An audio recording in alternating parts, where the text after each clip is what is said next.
போதைப்பொருள் பயன்படுத்தியதாக கைது செய்யப்பட்ட நடிகர் மன்சூர் அலிகானின் மகனுக்கு மேலும் சிக்கல் உருவாகியிருக்கிறது. நடிகர் மன்சூர் அலிகானின் மகன் போதைப்பொருள் பயன்படுத்தியது மருத்துவ பரிசோதனையில் உறுதியாகி இருக்கிறது.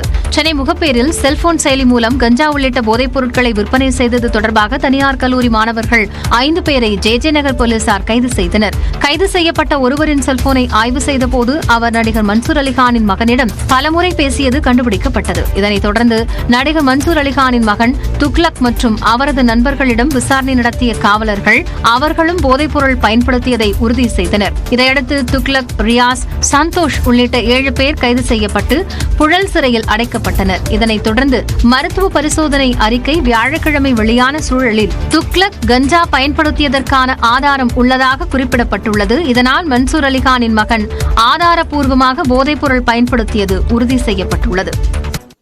தொடர்ந்து சூப்பர் 60 செய்திகளை பார்க்கலாம்.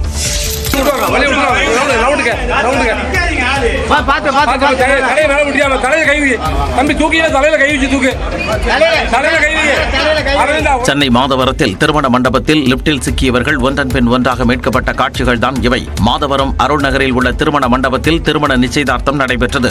இதில் கலந்து கொள்ள மண்டபத்திற்கு வந்தவர்கள் தரைத்தளத்தில் இருந்து நிகழ்ச்சி நடைபெற்ற முதல் தளத்திற்கு லிப்டில் சென்றனர். அப்போது லிப்டில் திடீரென கோளாறு ஏற்பட்டதால் நடுபடியில் நின்றது. இதனால் 7 பெண்கள் 4 ஆண்கள் என 11 பேர் லிப்டில் சிக்கி தவித்தனர். தகவல் அறிந்து அங்கு சென்ற தீயணைப்பு துறையினர் லிப்டின் கதவுகளை திறந்து 11 பேரையும் மீட்டனர்.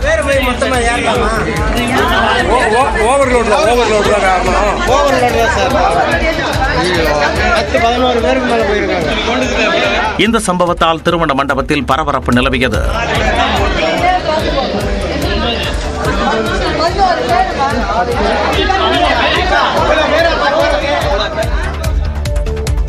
போதைப்பொருள் பயன்படுத்தியதாக கைது செய்யப்பட்ட நடிகர் மன்சூர் அலிகானின் மகனுக்கு மேலும் சிக்கல் உருவாகியிருக்கிறது.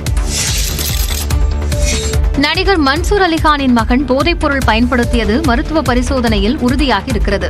சென்னை முகப்பேரில் செல்போன் செயலி மூலம் கஞ்சா உள்ளிட்ட போதைப் பொருட்களை விற்பனை செய்தது தொடர்பாக தனியார் கல்லூரி மாணவர்கள் 5 பேரை ஜே நகர் போலீசார் கைது செய்தனர். கைது செய்யப்பட்ட ஒருவரின் செல்போனை ஆய்வு செய்தபோது அவர் நடிகர் மன்சூர் அலிகானின் மகனிடம் பலமுறை பேசியது கண்டுபிடிக்கப்பட்டது. இதனைத் தொடர்ந்து நடிகர் மன்சூர் அலிகானின் மகன் துக்லக் மற்றும் அவரது நண்பர்களிடம் விசாரணை நடத்திய காவலர்கள் அவர்களும் போதைப்பொருள் பயன்படுத்தியதை உறுதி செய்தனர். இதையடுத்து துக்லக், ரியாஸ், சந்தோஷ் உள்ளிட்ட 7 பேர் கைது செய்யப்பட்டு புழல் சிறையில் அடைக்கப்பட்டனர். இதனைத் தொடர்ந்து மருத்துவ பரிசோதனை அறிக்கை வியாழக்கிழமை வெளியான சூழலில் துக்லக் கஞ்சா பயன்படுத்தியதற்கான ஆதாரம் உள்ளதாக குறிப்பிடப்பட்டுள்ளது. இதனால் மன்சூர் அலிகானின் மகன் ஆதாரப்பூர்வமாக போதைப்பொருள் பயன்படுத்தியது உறுதி செய்யப்பட்டுள்ளது.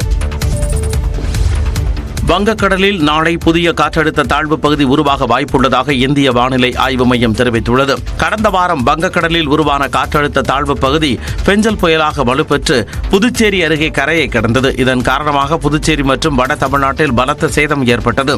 தொடர்ந்து மீட்பு மற்றும் நிவாரணப் பணிகள் முழுவீச்சில் நடைபெற்று வருகின்றன. இந்நிலையில் தென்மேற்கு வங்கக்கடலில் நாளை புதிதாய் குறைந்த காற்றழுத்த தாழ்வு பகுதி உருவாக வாய்ப்புள்ளதாகவும் இந்திய வானிலை ஆய்வு மையம் கூறியுள்ளது. இது மேற்கு வடமேற்கு திசையில் நகர்ந்து இலங்கை கடற்கரை பகுதியை வரும் 9ஆம் தேதி நெருங்கும் என்றும் அதன் பிறகு வரும் 12ஆம் தேதி இலங்கைக்கும் தமிழ்நாட்டிற்கும் அருகே காற்றழுத்த தாழ்வு மண்டலமாக வலுவடைய வாய்ப்புள்ளதாகவும் கணித்துள்ளது. இதன் காரணமாக வரும் 12, 13ஆம் தேதிகளில் தமிழ்நாட்டில் தென் கடலோர மாவட்டங்களில் மழைக்கு வாய்ப்புள்ளதாக இந்திய வானிலை ஆய்வு மையம் தெரிவித்துள்ளது. பெஞ்சல் புயல் பாதிப்பு காரணமாக கடலூர், விழுப்புரம், திருவண்ணாமலை மாவட்டங்களில் அரையாண்டு தேர்வுகள் ஒத்திவைக்கப்படுவதாக பள்ளிக் கல்வித்துறை இயக்குநர் அறிவித்துள்ளார். இது தொடர்பாக வெளியிடப்பட்டுள்ள சுற்றறிக்கையில் பெஞ்சல் புயலால் ஏற்பட்ட மழை பாதிப்பு காரணமாக 3 மாவட்டங்களிலும் அடுத்த மாதம் 2ஆம் தேதி முதல் 10ஆம் தேதிக்குள் அரையாண்டு தேர்வுகளை நடத்த முதன்மை கல்வி அலுவலர்களுக்கு அனுமதி வழங்கப்படுவதாக தெரிவிக்கப்பட்டுள்ளது. மழைநீர் வடிந்த பிறகு முறையாக பள்ளிகள் திறக்கப்படும் போது 10, 11 மற்றும் 12ஆம் வகுப்பு மாணவர்களுக்கு செய்முறை தேர்வுகளை நடத்த அறிவுறுத்தப்பட்டுள்ளது. அனைத்து வகுப்புகளுக்கும் பாடங்கள் ஏதேனும் நடத்தி முடிக்கப்பட இருந்தால் அதனை முடித்திட தலைமை ஆசிரியர்களுக்கு அறிவுறுத்துமாறு மாவட்ட முதன்மை கல்வி அலுவலர்களை பள்ளி கல்வித்துறை இயக்குநர் கேட்டுக் கொண்டுள்ளார். எனினும் தேர்வு ஒத்திவைக்கப்பட்ட 3 மாவட்டங்களுக்கும் வரும் 24ஆம் தேதி முதல் அடுத்த மாதம் 1ஆம் தேதி வரை அரையாண்டு தேர்வு விடுமுறை காலமாக இருக்கும் என்று பள்ளி கல்வித்துறை இயக்குநர் தெரிவித்துள்ளார். மீட்பு மற்றும் நிவாரணப் பணிகள் காரணமாக விழுப்புரம் மாவட்டத்தில் பள்ளி கல்லூரிகளுக்கு இன்றும் விடுமுறை அறிவிக்கப்பட்டுள்ளது. பெஞ்சல் புயலால் பெய்த பெருமழை காரணமாக தமிழ்நாட்டின் பல்வேறு பகுதிகளிலும் பள்ளி கல்லூரிகளுக்கு கடந்த வாரம் முதல் விடுமுறை விடப்பட்டது. கடலூர் மாவட்டத்தில் இயல்பு நிலை திரும்பியதைத் தொடர்ந்து பள்ளி கல்லூரிகள் நேற்று செயல்பட தொடங்கின. இந்நிலையில் விழுப்புரம் மாவட்டத்தில் மீட்பு மற்றும் நிவாரணப் பணிகள் தொடரும் நிலையில் பள்ளி கல்லூரிகளுக்கு இன்றும் விடுமுறை விடப்படுவதாக மாவட்ட ஆட்சியர் பழனி அறிவித்துள்ளார். வரும் திங்கட்கிழமை முதல் பள்ளி கல்லூரிகள் வழக்கம் போல் இயங்கும் என்றும் மாவட்ட ஆட்சியர் தெரிவித்துள்ளார். கள்ளக்குறிச்சி மாவட்டம் திருக்கோவிலூரில் புயலால் பாதிக்கப்பட்ட மக்களுக்கு அமைச்சர் பொன்முடி நிவாரண நிதி வழங்கினார். பெஞ்சல் புயல் காரணமாக பெய்த பெருமழையால் பாதிக்கப்பட்ட குடும்பங்களுக்கு தலா 2000 ரூபாய் நிவாரணம் வழங்கப்படும் என தமிழ்நாடு அரசு அறிவித்தது. இந்நிலையில் தென்பெண்ணை ஆற்றில் ஏற்பட்ட வெள்ளப்பெருக்கால் திருக்கோவிலூரில் பாதிக்கப்பட்ட மக்களுக்கு நிவாரண உதவிகளை வழங்கும் பணியை அமைச்சர் பொன்முடி தொடங்கி வைத்தார்.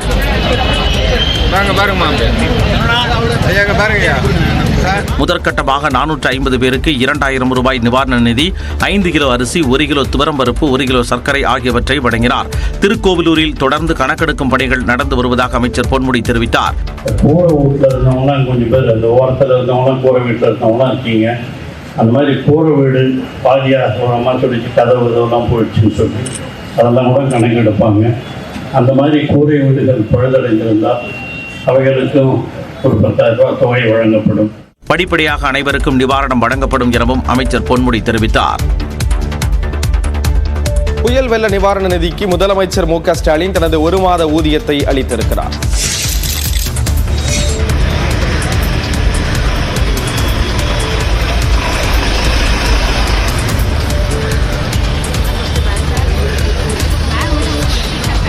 பெஞ்சல் புயலால் பாதிக்கப்பட்ட மாவட்டங்களுக்கு திமுகவினர் அளித்த அரிசி மூட்டைகளை முதலமைச்சர் கொடியசைத்து அனுப்பி வைத்த காட்சிதான் இது. பெஞ்சல் புயலால் அண்மையில் கடலூர், விழுப்புரம், திருவண்ணாமலை, கிருஷ்ணகிரி, கள்ளக்குறிச்சி மாவட்டங்கள் கடுமையாக பாதிக்கப்பட்டன. மழை பாதித்த பகுதிகளில் நிவாரணப் பணிகளை பல்வேறு கட்சியினர் அளித்தும் வருகின்றனர். அரியலூர் மாவட்ட திமுக சார்பில் 25,000 உணவுப் பொட்டலங்களை அமைச்சர் சிவசங்கர் விநியோகித்தார். இதேபோல் காஞ்சிபுரம் மற்றும் சென்னை தெற்கு மாவட்டம் சார்பில் திமுக நிர்வாகிகள் வழங்கிய 1.5 லட்சம் கிலோ அரிசியை பாதிக்கப்பட்ட மக்களுக்கு சென்னை அண்ணா அறிவாலயத்திலிருந்து முதலமைச்சர் அனுப்பி வைத்தார்.